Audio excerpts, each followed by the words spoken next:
Hello Stargazers, Bryan Colter here, Evolutionary Astrologer for your horoscope report for the upcoming Pisces full moon. Before I get to that though, a couple quick announcements. First one, really exciting, I have a new live webinar coming up. So if you have a passion for astrology and you'd love to learn with me, please join. It'll be on September 12th at 8 a.m. Pacific time. Even if you can't make the live webinar, we do record the thing so you can, have it later for your studies. And the subject for this webinar is speed reading the birth chart. The last one I did was reading the karmic signature. Now we can get down into the nuts and the bolts of reading someone's chart rather quickly. I have a very polished method that with practice, of course, within a few minutes you can learn so much about your own chart or the chart of a loved one. As I'm sure you're aware, astrology is very complex. Okay, it's complicated, even intimidating. But this is a great class if you've had a latent fantasy of dipping your toes in astrological study. This would be a good one to start with, where we can start to parse out the core components of someone's chart very quick. So if you're interested, I'll put a link below in the show description. It's a webinar that's being hosted through Lada's website and her YouTube channel. And I also did another video where I introduce this upcoming webinar, but I even speed read Lada's chart on her YouTube channel. And she even asked me a little bit about my chart. So if you're interested in Lada's chart or my chart or learning more about what the heck it is I'm going to teach during this webinar, I'll put a link to that other video below as well. And the other quick announcement is, unfortunately, I will not be able to do the meditation in today's video. Very, very sorry about that. I have to head to the hospital. I got a bit of a family emergency that I have to go to. So my time's cut short here. So again, I apologize, but if you're feeling like the need to meditate, any of my other videos are quite good. All those meditations can be powerful, especially if practice through repetition once a day, doing those, because you can really cultivate these powerful visualizations. So those are the two announcements. All that being said, let's dive into the astrology. So Pisces full moon, and this is a beautiful full moon. Why the heck did I name it Rage Against the Machine, with a question mark? That's not a suggestion. We're seeing a lot of raging against the machine right now. But the question mark is implying, well, we have a choice. There's a better way. And the Pisces, that's not a phrase that fits well with Pisces, but Pisces will be really our saving grace during this time. But I picked that name just because it's so tense right now. I've been saying it for the last month. And what I've said in my last few videos is this Mars, the god of war in its own sign, the warrior, is whenever a planet's in its own sign, the symbolism, the archetypal field around that energy is maximized. So we're in this season of the warrior, which will continue all the way out through December. So the rage, that's a warrior word, anger. So the season of the warrior, in a more evolved way, we could say the season of the protector.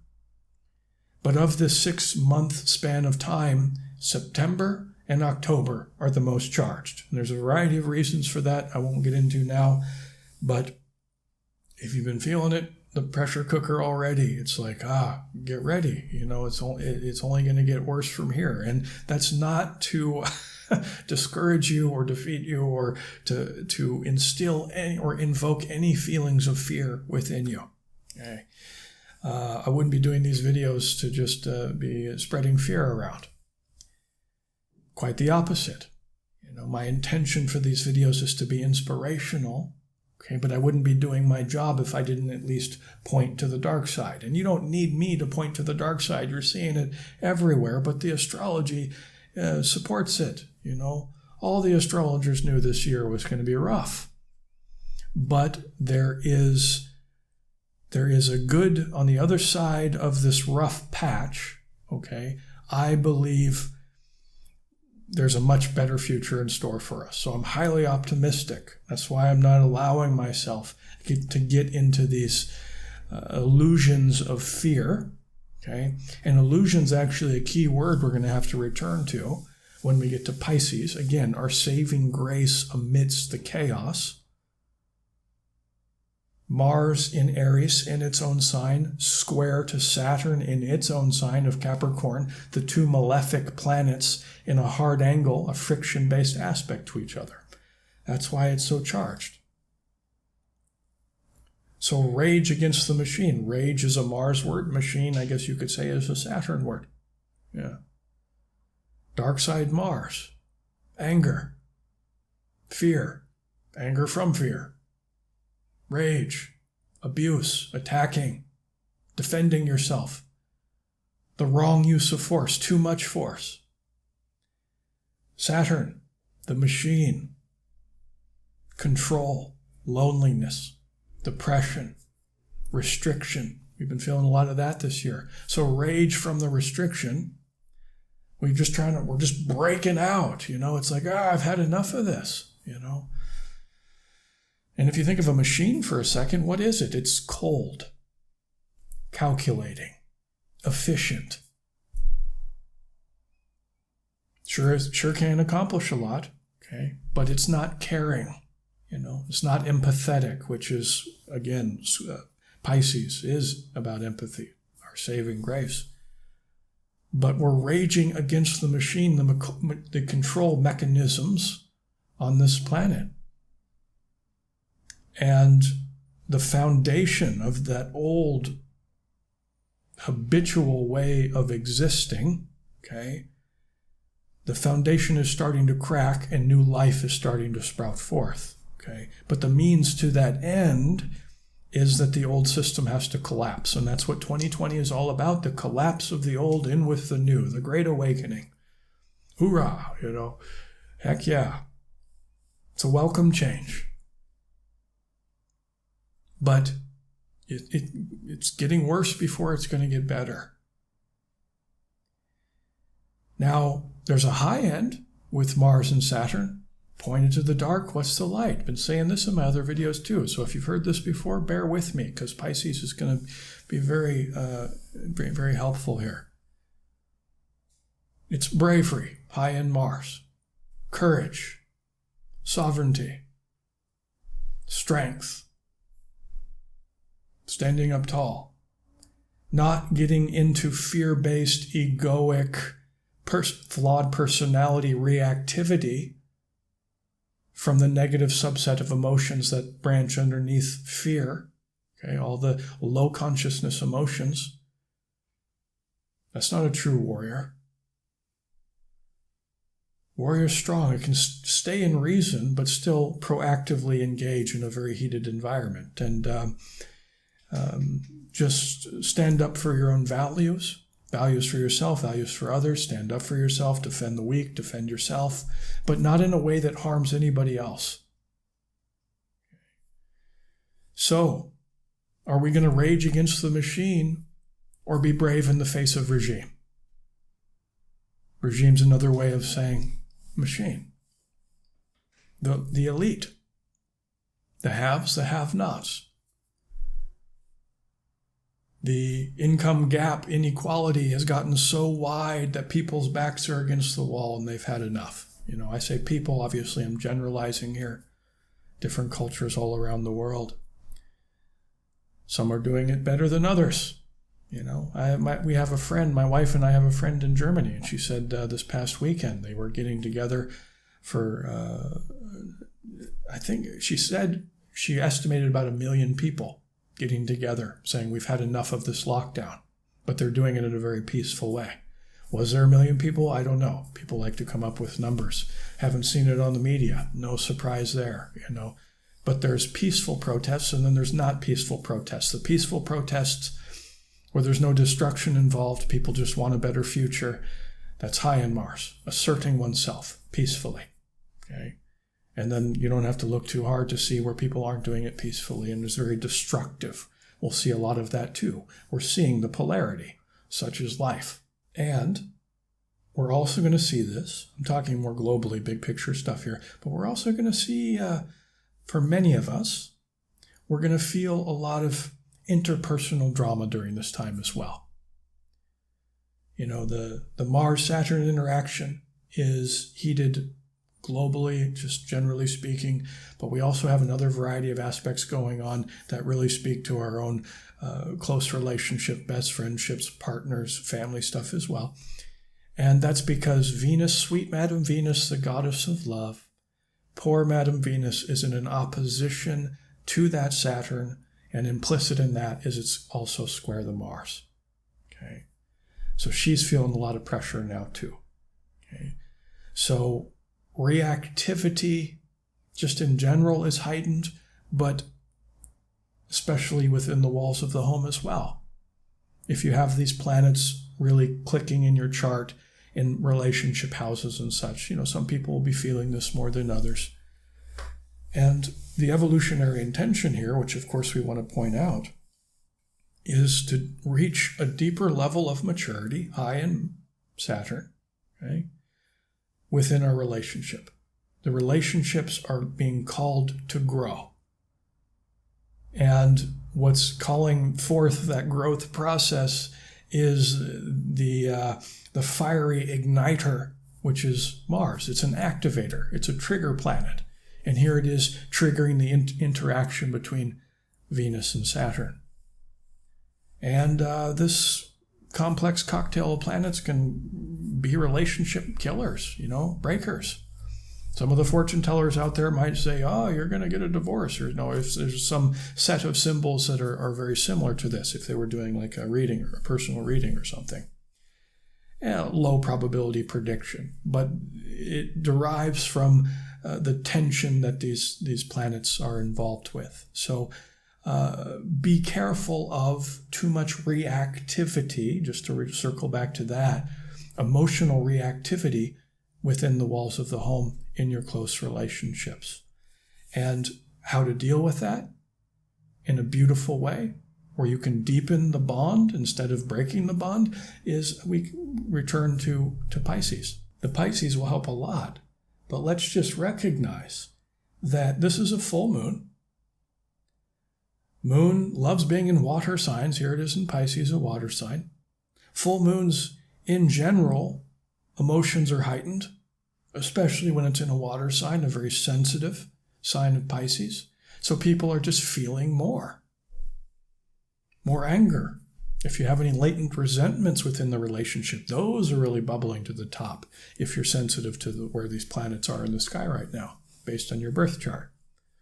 That's why it's important to know about your own birth chart. If you want to get a class, you know where to go. Shameless plug. But let's look at Pisces. Pisces is one of my favorite signs to talk about because there's an extreme high end and an extreme low end. I said everybody's more emotional now, generally speaking, okay? I'll also add to that, people are a bit more psychically sensitive now. Pisces is the most psychically sensitive sign in the zodiac. People are feeling more intensely with the combination of Pisces and this full moon than the pressure cooker planets of Mars and Saturn. What do we do?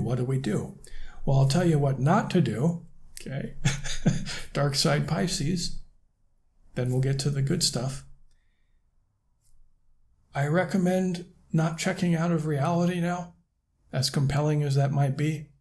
Even myself last night, I'm like on Amazon Prime, just like needing to take a breather. Nothing wrong with that occasionally, but it's missing an opportunity to work with Pisces in a deeper way. And I will say that not only the full moon is heightening this, but it's also, the full moon is next to Neptune. I forgot to mention that.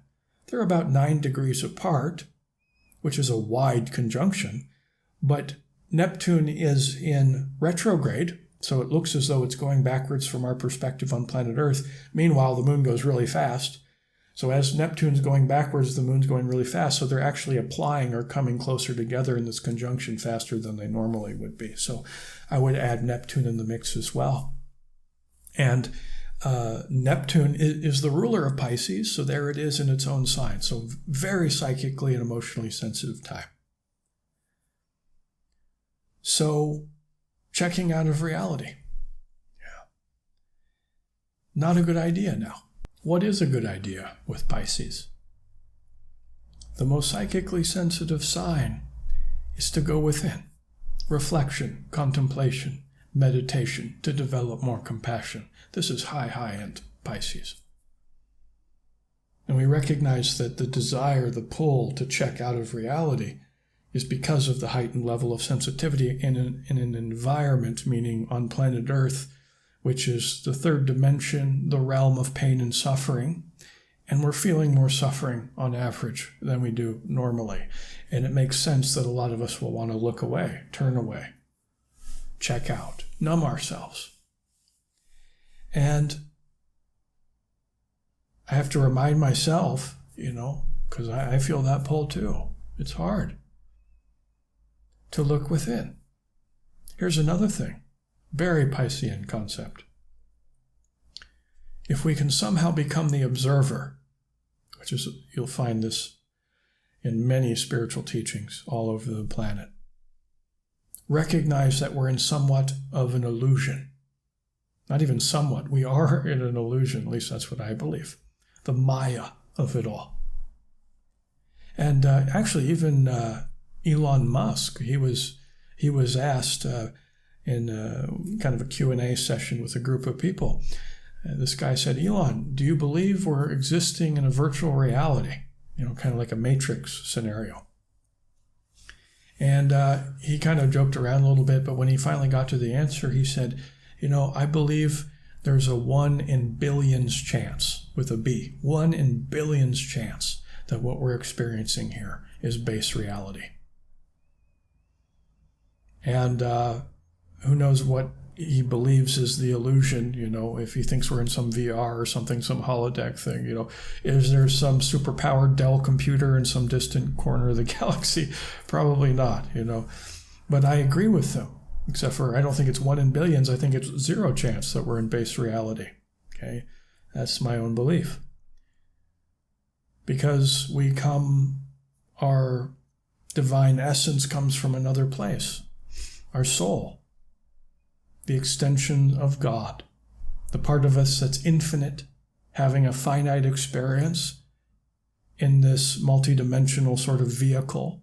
And when I say multidimensional, that's what I mean. I mean, we have this, flesh and blood here in this third dimension. We can feel it, we can see it, we can smell it. And then we have the emotional world, which exists in the fourth dimension, within our fourth dimensional body, which interpenetrates and coexists with our physical body. And then we have our fifth dimensional thought body. That's what I mean by multidimensional vehicle for our soul.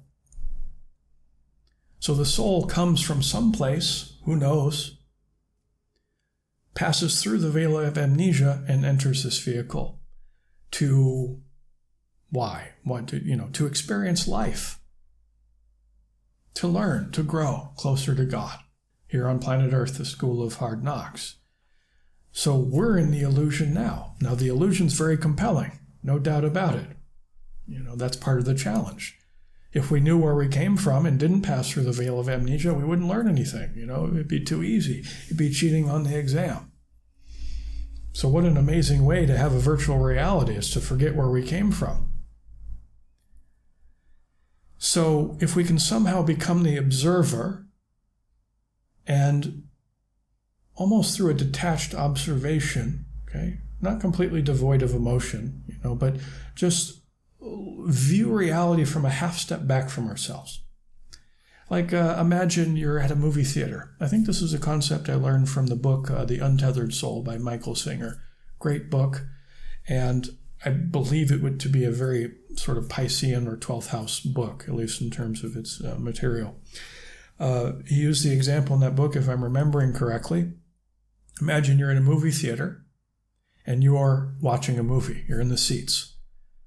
And if it's a good movie, you're kind of sucked into that reality for a while, that illusion.